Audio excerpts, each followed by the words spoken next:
Assalamualaikum warahmatullahi wabarakatuh. In yesterday's video, we discussed about noun and its types. Now in today's video, we are going to discuss about pronoun and its types. Pronoun और उसके कितने types हैं वो हम आज इस video में discuss करने जा रहे हैं. I hope you will easily understand it and I will try my best to give you the correct information. And the topic is pronoun and its types. Pronoun जो है ये किससे कहते हैं और इसके कितने टाइप्स हैं. प्रोनाउन हम बोलते हैं वो वर्ड जो हम नाउन के बदले इस्तेमाल करते हैं उसको हम प्रोनाउन कहते हैं. Pronoun is a word which we use in place of a noun, यानी कि वो वर्ड जो हम नाउन के बदले इस्तेमाल करते हैं उसको हम प्रोनाउन कहते हैं. फॉर एग्जाम्पल, मैं आपको एग्जाम्पल में बताना चाहती हूँ. अगर मुझे किसी का नाम बोलना है, for example Ram is a very good boy, Ram is a very good boy, तो यहाँ पे मैंने राम बताया है.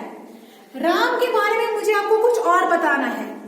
Ram is reading in class 8, Ram is belongs to a very general family. लेकिन इस राम के बदले में मैं कुछ ऐसा वर्ड इस्तेमाल करना चाहूंगी जिससे इन सेंटेंसेस की मीनिंग भी वही रहेगी और ये सेंटेंस जो है ज्यादा ये मतलब ये अच्छा साउंड करे, क्योंकि हाँ बार बार किसी का नाम बोलना ये ज्यादा अच्छा साउंड नहीं करता है. इसीलिए ग्रामरियंस ने क्या किया है, उन्होंने नाउन के बदले क्या बनाए हैं, प्रोनाउंस, ताकि हम वो सेंटेंसेस जो है वो साउंड अच्छा कर सके और उनकी मीनिंग भी ना चेंज हो और वो वैसे ही रहे जैसे हम उनको पढ़ना चाहते हैं. जैसे कि मैंने आपको बताया है अभी राम के बारे में, Ram is a very good boy. अब मैं राम के बदले कोई ऐसा प्रोनाउन यूज करूंगी जिससे ये सेंटेंस की मीनिंग वही रहेगी. He is reading in class 8, तो राम के बदले मैंने कौन सा प्रोनाउन यूज किया है, ही. तो यही है प्रोनाउन. या मैं दूसरा सेंटेंस ये बोलूंगी, Raj is playing football, Raj is playing football, Raj is playing very nicely, Raj is playing football, Raj is playing very nicely. मैंने दो सेंटेंसेस बोले हैं, राज फुटबॉल खेल रहा है और राज बहुत अच्छे से खेल रहा है. इस राज के बदले अगर मैं कोई ऐसा वर्ड इस्तेमाल करूं, for example Raj is playing football, he is playing very nicely, वो बहुत अच्छे से खेल रहा है. तो राज के बदले मैंने कौन सा प्रोनाउन यूज किया है, ही. यानी कि वो वर्ड्स जो हम नाउन के बदले किसी के नाम के बदले इस्तेमाल करें उसी को हम बोलते हैं प्रोनाउन. दूसरा इसका ये डेफिनेशन है, substitute of a noun, substitute of a noun. Noun का सबस्टिट्यूट उसको हम प्रोनाउन कहते हैं. या हम ये कह सकते हैं pronoun is a word which we use in place of noun, यानी कि वो वर्ड जो हम नाउन के बदले इस्तेमाल करें उसको हम प्रोनाउन कहते हैं.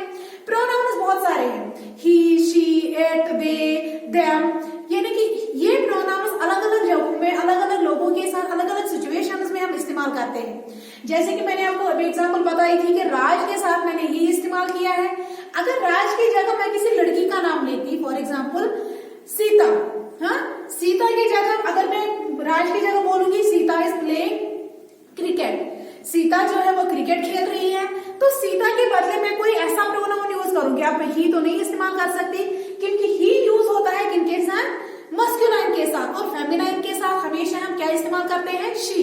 तो सीता के बदले में क्या कौन सा प्रोनाउन यूज करूंगी, शी. हाँ, शी इज प्लेइंग फुटबॉल या Sita is playing football, one and the same thing. अगर हम शी भी कहेंगे तब भी वही सेंटेंस की मीनिंग है, अगर हम सीता कहेंगे तब भी सेंटेंस की मीनिंग वही है.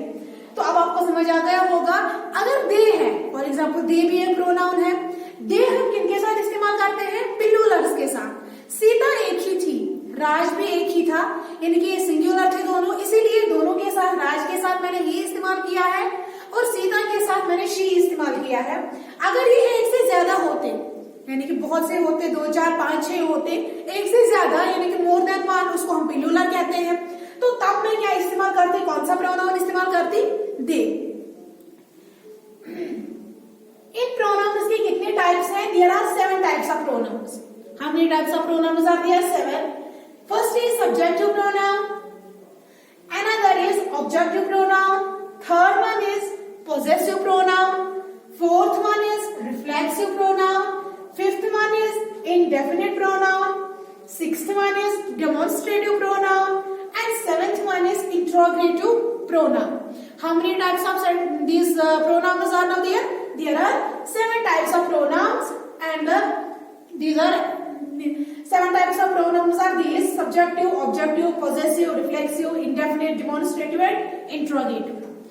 इन टाइप्स को एक्सप्लेन करने से पहले मैं आपको थोड़ा बहुत बताना चाहती हूँ सब्जेक्ट और ऑब्जेक्ट के बारे में, क्योंकि इनको समझने से पहले हमें थोड़ा समझना है कि सब्जेक्ट कौन सा पार्ट होता है सेंटेंस का और ऑब्जेक्ट कौन सा पार्ट होता है सेंटेंस का। फॉर एग्जाम्पल, मैंने यहाँ एक सेंटेंस लिखा है,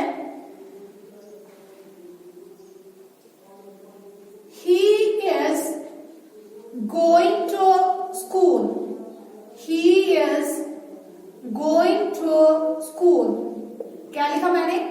He is going to school. वो स्कूल जा रहा है। सब्जेक्ट और ऑब्जेक्ट सेंटेंस के 2 पार्ट्स होते हैं।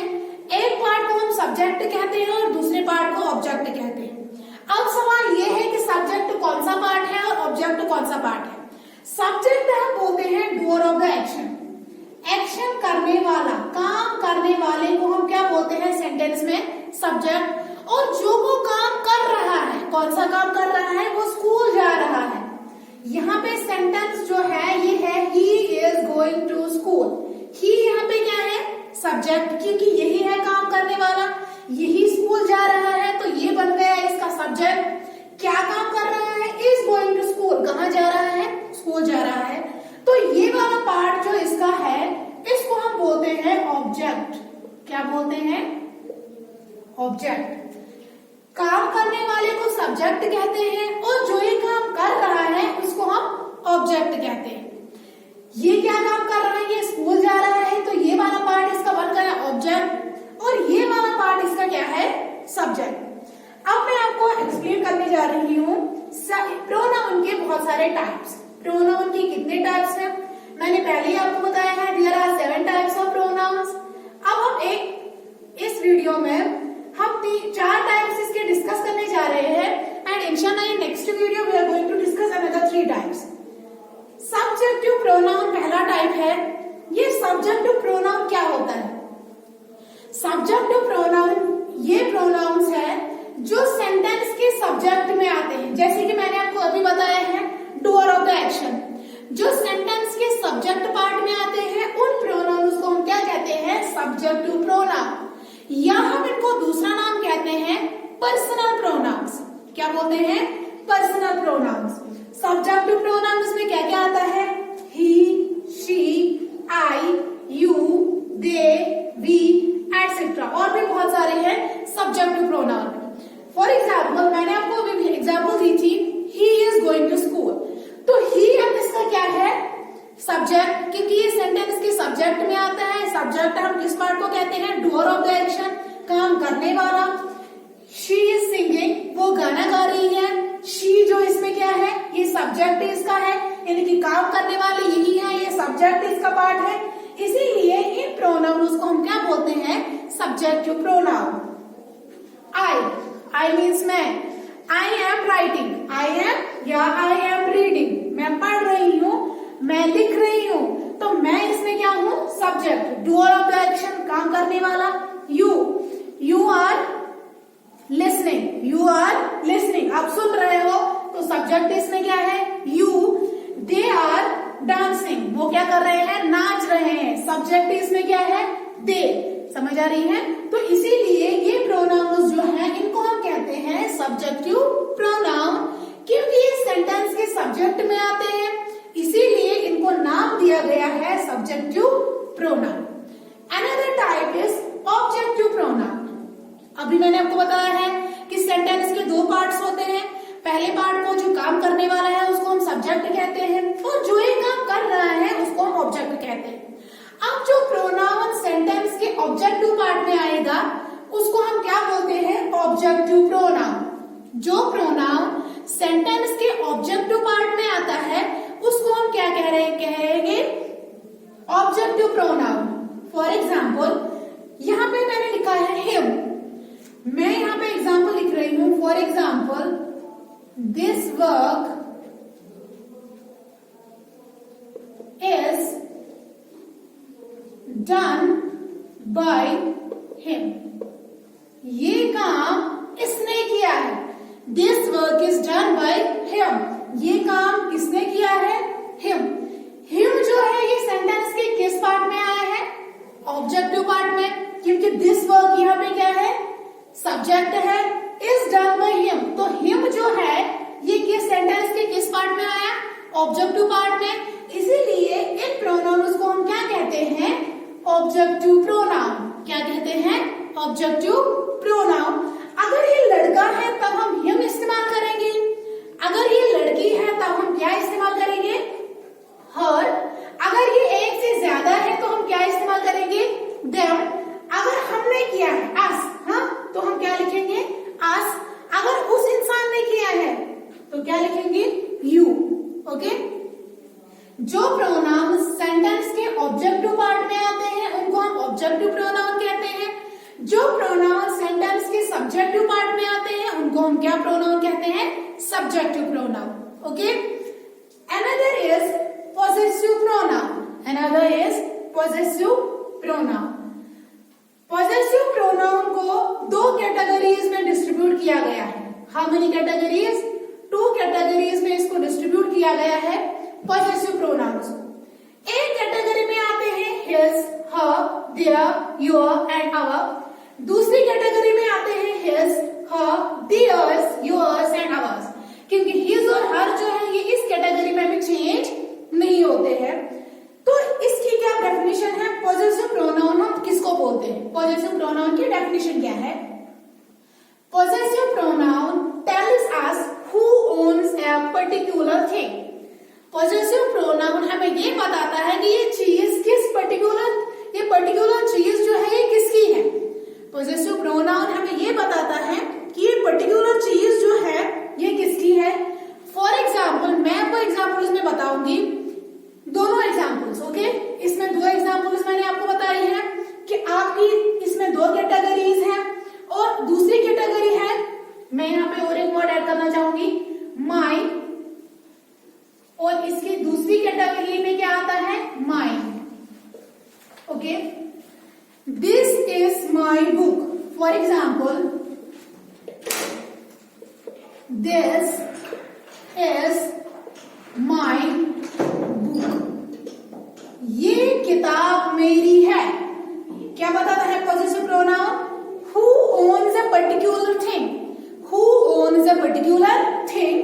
मैंने यहाँ पे एग्जाम्पल लिखी है दिस इज माई बुक. तो माई यहाँ पे क्या है? Possessive pronoun. ये किताब मेरी है. ये कौन सी कैटेगरी के प्रोनाउन है? कैटेगरी 1 के, क्योंकि ये हमें बताता है कि ये किताब मेरी है.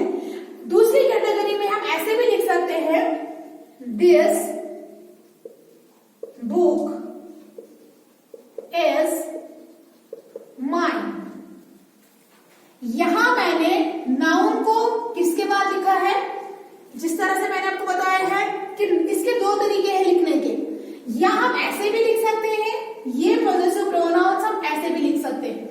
माई भी पॉजेसिव प्रोनाउन है और माइन भी पॉजेसिव प्रोनाउन है, क्योंकि माइन भी हमें बताता है कि ये किताब मेरी है और माई भी हमें यही बताता है कि ये किताब मेरी है. This is my book. ये किताब मेरी है. This book is mine. ये किताब मेरी है.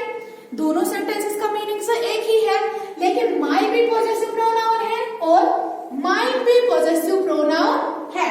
इसी तरह से बहुत सारे हैं. This is his book. This is his book. या हम कह सकते हैं this is his pen. This is his pen. इसमें भी दूसरी कैटेगरी में भी हम ऐसे ही कह सकते हैं. हिज पेन हम इसमें इस्तेमाल नहीं कर सकते हैं. या ऐसे बोल सकते हैं this is her bag. This is her bag. इसमें भी हम यही कह सकते हैं this is her bag.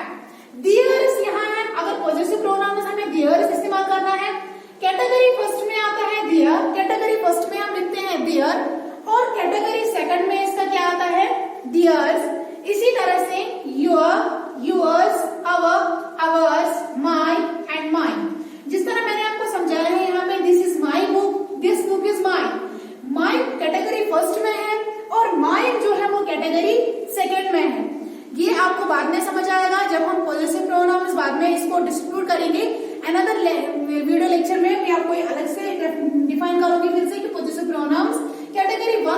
Second इस सेकेंड में अलग अलग क्यों लिखे जाते हैं, क्योंकि आज हमें इनके सारे टाइप्स पढ़ने हैं, तो इसके अलग से हम वीडियो लेक्चर हम अलग से बनाएंगे, तभी हम जाके इसमें ये डिस्कस करेंगे कि इसमें ये ऐसा क्यों होता है और इसमें ऐसा क्यों होता है।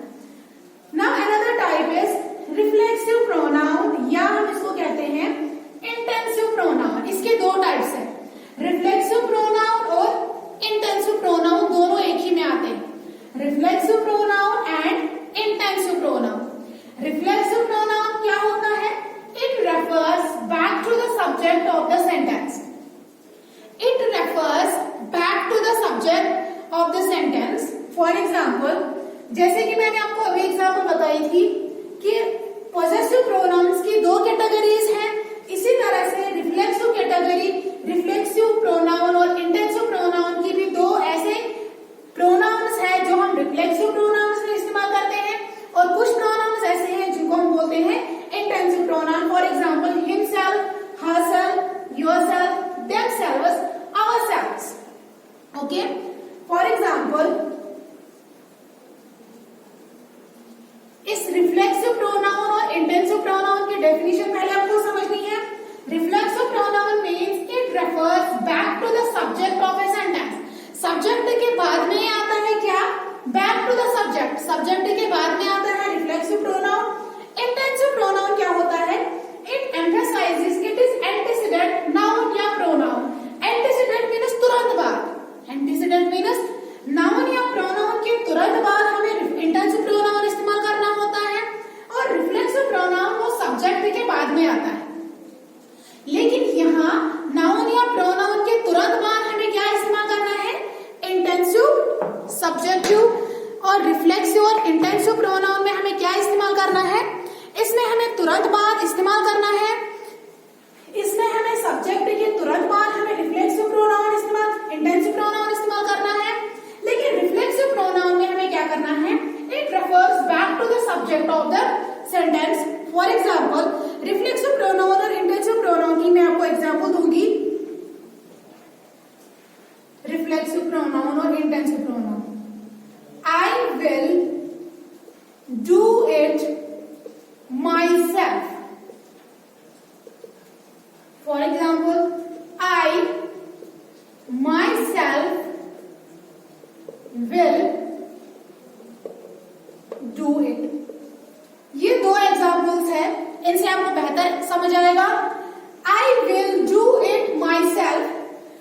I myself will do it. मैंने आपको क्या बताया है? इंटेंसिव प्रोनाउन क्या आता है? नाउन या प्रोनाउन के तुरंत बाद। इसमें क्या है? इसमें हमने नाउन या प्रोनाउन इस्तेमाल किया है, इसमें हमने प्रोनाउन इस्तेमाल किया है, दैट इज आई। और आई के तुरंत बाद मैंने कौन सा प्रोनाउन इस्तेमाल किया है? Intensive pronoun. मैंने माई सेल्फ लिखा है, तो चूंकि ये क्या बन गया? Intensive pronoun. क्यों ये इंटेंसिव प्रोनाउन क्यों बन गया? क्योंकि डेफिनेशन ही हमें बताती है कि इंटेंसिव प्रोनाउन जो है वो नाउन या प्रोनाउन के तुरंत बाद हम इस्तेमाल करते हैं। यहाँ पे मैंने कौन सा प्रोनाउन यूज किया है? Intensive pronoun. और I myself will do it, ये मैं काम खुद करूंगा। ये इसमें जोर देता है कि किसी और दूसरे को काम नहीं करना है। I myself will do it, यानी कि इसमें ज्यादा क्या करता है? एम्फसाइज करता है कि नहीं, मुझे खुद ही करना है। आई will do it my self, ये मैं खुद करूंगा। इसमें चांसेस है, इसमें कोई और भी कर सकता है। आई will do it my self, कोई आपको ऑफर कर रहा है कि इसमें मैं आपकी हेल्प करूंगा, लेकिन आप इसको बोलते हो कि नहीं मैं खुद ही करूंगा, आई will do it my self.